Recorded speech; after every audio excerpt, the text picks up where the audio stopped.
Sebelum nyawa ini berpisah dengan badan, belum ada kata telat. Berguru, cari ahli ma'rifatullah yang bersyariat. Yang mengindahkan syariat dengan kalamnya. Ya. Ada orang soleh secara zahir, tapi kalamnya merendahkan orang, berbohong atas nama Rasul. Kita nggak masuk itu. Kita nggak masuk itu, Pak. Ya. Ini sudah melanggar adab-adab Nabi. Nah, di sini bagian terakhir yang mau saya sampaikan. Masih panjang ya, mau syuruk. Ada kriteria syekh yang ideal. Mau cari guru yang ideal, ini dilengkapi di sini oleh Imam Ibnu Ajibah mensyarah kitab Hikam. Ilmun sahih. Pertama, ilmunya harus sahih. Itu yang tadi saya katakan. Ilmu yang sahih itu, ma'rifatnya tidak membuat dia membatalkan syariat. Ya. Sekarang kebalikan, antum punya guru kebalikannya. Dia syariatnya bagus, tapi dia membatalkan ilmu hakikat. Banyak hari ini? Banyak. Mulai dari yang mengingkari ilmu tasawuf, ilmu ma'rifat, yang memusuhi mereka, yang menzindik-zindikan mereka, itu banyak. Sampai yang berbohong atas nama mereka, banyak. Itu sama semua tuh. Gimana Pak? Jangan-jangan kita berguru sama mereka nih. Ya? Ini syariatnya oke, jadi ilmu syariatnya bagus, tapi ilmu hakikat dia batalkan. Ciri-cirinya sederhana, dia ngomong, gak ada tuh ilmu hakikat, gak ada tuh tarekat, gak ada tuh. Tasawuf zindik. Ini kalau udah ngomong begini, ya salam. Ya. Jadi berarti ilmunya belum sahih. Sebaliknya, ma'rifatnya tinggi, tapi dia mengingkari syariat. Batal. Wa dzauqun sharih. Zauq yang sharih. Apa arti zauq? Perbedaan antara ahli qalbu dengan ahli fikih satu aja Pak. Ahli kalam, ahli akidah. Ahli akidah, ahli tauhid, itu sering bercerita tentang Allah beristawanya gimana. Turunnya gimana, sifatnya berapa. Sifatnya begini, sifatnya begitu, takwil boleh atau tidak, pembagian tauhid, namanya orang ahli tauhid. Ahli di teori. Tapi orang ini kebanyakan tidak merasakan kehadiran zat yang dia ceritakan. Dicek aja sholatnya Pak. Ini bisa ngomong Pak. Sajanah ini bisa ngomong, tempat ini bisa ngomong. Apa kata Imam Yahya bin Mu'adz Ar-Razi? Imam Salafus Saleh. Ahli kolbu itu bisa mencium harum semerbaknya kolbu para wali. Jika dia setelah menciumnya, dia akan mengejarnya. Bekas-bekasnya terlihat. Sajadah ini bisa ngomong, siapa aja yang sholat di sini dia bisa ngomong. Kalau kolbu kita harum, kalau kolbu kita ada nur di situ. Dia bisa cek siapa aja yang sholat di situ. Kenapa? Tempat-tempat di bumi dia bermunajat kepada Allah. Ya Allah, tolong. Buatlah atau takdirkanlah orang yang menginjakku pagi ini, orang yang berzikir kepadamu. Jadi jangan sembarangan, Pak. Ini namanya apa nih, Pak? Lantai ini.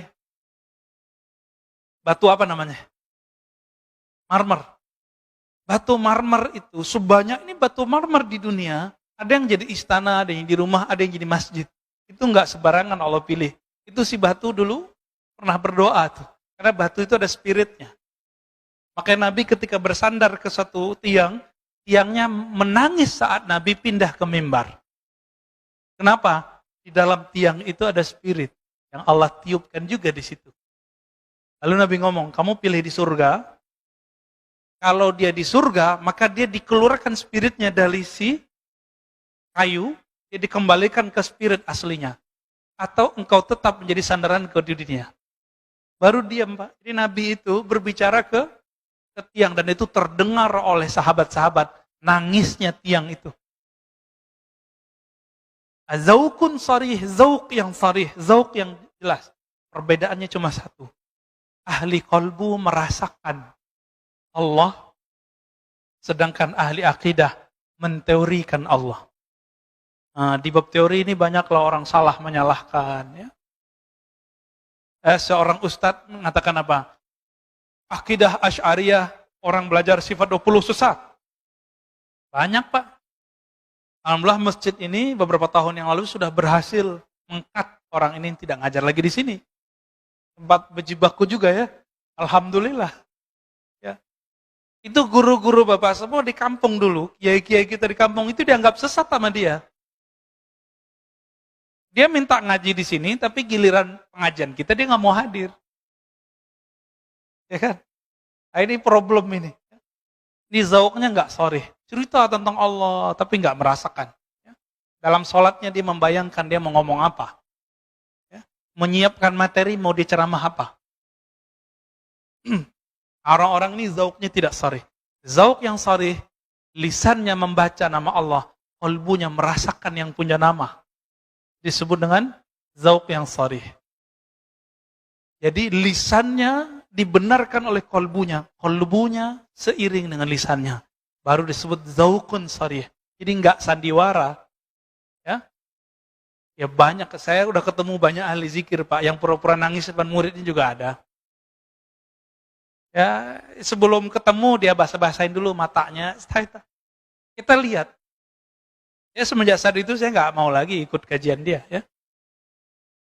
Kita melihat kepalsuan-kepalsuan itu ada. Orang mengira ini kesalahan ahli zikir kalau tidak berguru atau berguru mentok ditinggalin gurunya. Dia kira puncak dari zikir nangis, enggak. Puncak dari zikir adalah ma'rifatul mazkur. Mengenal siapa yang dizikirkan. Itu puncak dari zikir. Bukan nangis. Ya, orang susah juga bisa nangis. Orang kejepit kakinya juga bisa nangis. Ya, orang lagi ada masalah, terus sholat nangis, apakah ma'rifatnya tinggi? Enggak. Jadi standar keimanan seseorang bukan karena dia bisa nangis. Karena nangis itu si iblis waktu menggoda Adam, dia nangis-nangis Pak. Gak nyampaikan ke kita riwayatnya. Iblis itu waktu goda Nabi Adam, dia nangis-nangis Pak. Jadi jangan terperdaya oleh tangisan. Wala yaghurrannakum billahil gharur. Orang bawa-bawa nama Allah, bawa-bawa nama Rasul untuk menyentuh kalbu. Tapi ternyata itu waswas syaitani.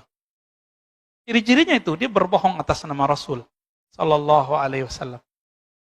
Ya, aslinya gergetan, Mbak. Ya, dengan orang yang berbohong nama Rasul itu. Cuma karena kita sudah dapat ilmu zikir, ilmu ma'rifat dari guru-guru kita, sudah kita nanggapinnya santai aja. Gak tega sebenarnya. Ya. Kalau ahli hadis yang asli, Kiai Ali Mustafa dulu, guru saya, itu ngisi di Selas TV nasional. Ada seorang ustadz membacakan hadis itu dhaif jiddan, sangat lemah. Tapi populer. Ramadan awalnya rahmat, pertengahannya maghfirah, akhirnya itqu minan nar. Dibacakan oleh si ustadz ini, dia nggak sowan dulu sama kiai. Udah jelas ada kiai minta izin kayak nanya dulu, Pak Kiai ini saya mau bacain hadis ini, Bu. Sahih apa enggak? Main baca-baca hadis aja. Inilah rahasianya. Kenapa ahli hadis mengatakan Allah yuhadditsa bihadrati man huwa aula.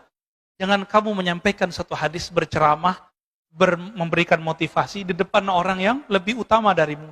Kita tambahkan illa biizni, kecuali dengan izinnya, ridhonya. Bapak kalau lihat 2010 itu orang dibantai oleh Kiai Ali Mustafa Yakub. Ya. Langsung diambil mic ditanya, "Kamu tahu enggak ini hadis riwayat siapa?" Ini sahih apa enggak? Si ustaznya bilang sahih, saya enggak ingat ya. Dia bilang sahih, saya ingat itu. Dibantai habis-habisan. Ini hadis dhaif jiddan. Riwayat Imam Ibnu Huzaimah meragukan kualitas hadisnya. Ente sampaikan ke manusia. Tapi manajernya nggak berani marah sama kiai ahli hadis. Udah galak duluan soalnya. Baik.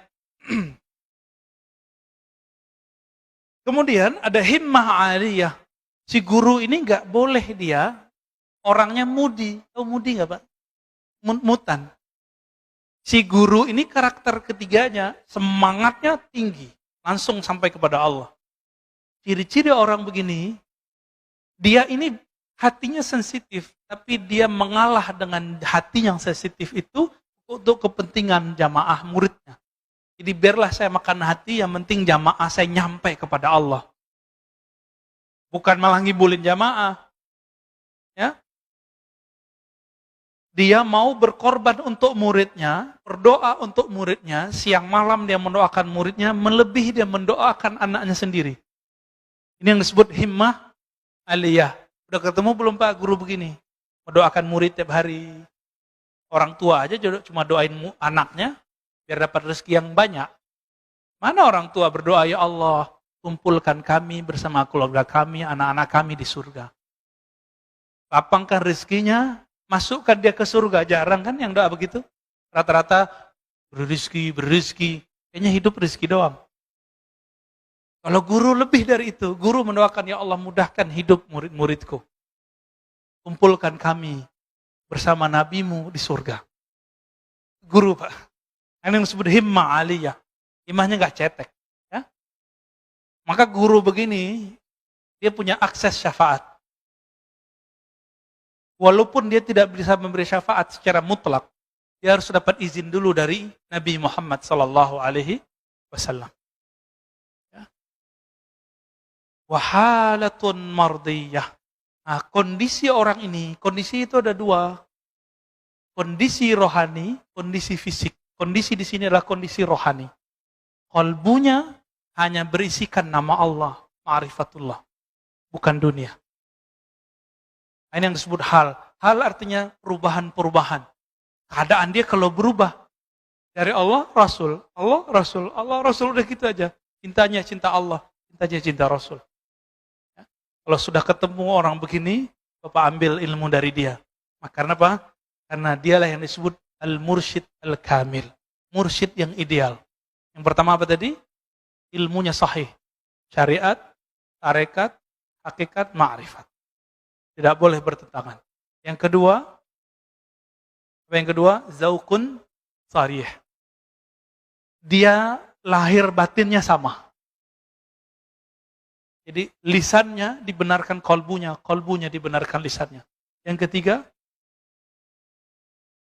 himmah aliyah. Semangatnya tinggi, tidak gampang futur. Yang gampang futur siapa? Futur ini don, mudi. Itu jamaah, murid. Tapi kalau guru nggak boleh futur. Ya, nggak boleh tersinggung dikit, kemudian nggak mau ngajar lagi, nggak. Ya. Yang keempat, Pak Mirwan senyum-senyum, kayaknya ada yang kena nih ya. Yang keempat, halnya mardiyah. Jadi dia kalau berubah, perubahannya selalu mengarah kepada ridho Allah Subhanahu wa Ta'ala. Semoga kita bertemu dengan mereka, semoga kita menjadi murid-murid mereka.